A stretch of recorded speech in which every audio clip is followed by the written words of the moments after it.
قرآن مجید میں ہے ان اللہ لا یستحی من الحق، کہ اللہ تعالیٰ حق بات بیان کرنے سے حیا نہیں کرتے۔ حدیث میں بھی بعض ایسے مسائل کو اللہ کے رسول نے بیان کیا ہے صلی اللہ علیہ وسلم نے جو بظاہر حیا کے خلاف ہیں، مگر اس لیے بیان کیا کہ اگر آپ صلی اللہ علیہ وسلم بیان نہ کرتے تو لوگ ان بے شرمی کے کاموں میں مبتلا ہو جاتے۔ اسی وجہ سے میں بھی ہمت کر رہا ہوں کہ ایک اور ایسا گناہ جس میں لوگ مبتلا ہیں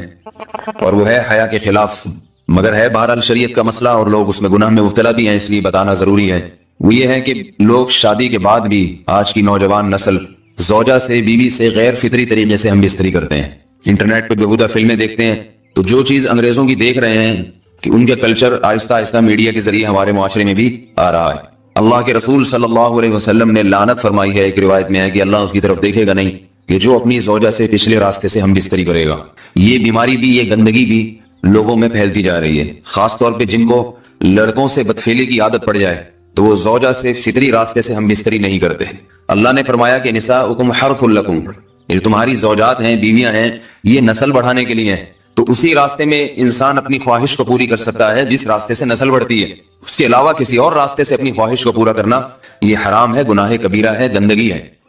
ہمارے پاس کیسز آتے ہیں، ایک پاک دامن لڑکی کی شادی ہوتی ہے، لڑکا بھی بظاہر بڑا نیک، لیکن کیا ہے، لڑکا چونکہ ٹھرکی ہوتا ہے، شہوت کا درندہ ہوتا ہے، تو وہ یہ نہیں دیکھتا کہ میں اپنی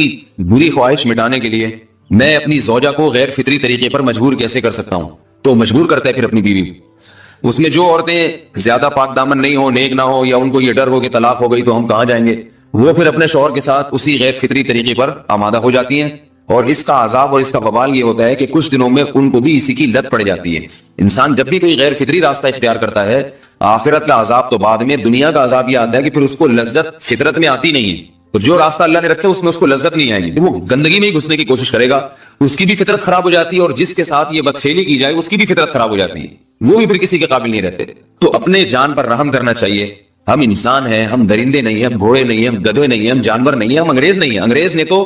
حیا اور شرم کی تمام حدود کو توڑ دیا ہے، وہ تو درندے بن چکے ہیں۔ ہم تو درندے نہیں ہیں، ہم تو حلال کھاتے ہیں، پاک صاف رہنے کی کوشش کرتے ہیں، تو ہم ان کی جو کلچر دیکھ کے ہم ویسے درندے بننے کی کوشش کیوں کریں؟ تو یہ بہت بڑا وبال ہے، بہت بڑی برائی ہے جو ہمارے معاشرے میں آہستہ آہستہ جڑ پکڑتی جا رہی ہے، اور اس سے بیماریاں بھی پھیلتی ہیں۔ غیر فطری طریقہ ہے، بیماریاں بھی پھیلتی۔ ایسے کیسز آتے ہیں کہ جہاں وہ مرد مجبور کر رہا ہے بیوی کو، اور وہ بیوی جو ہے ساتھ نہیں دیتی۔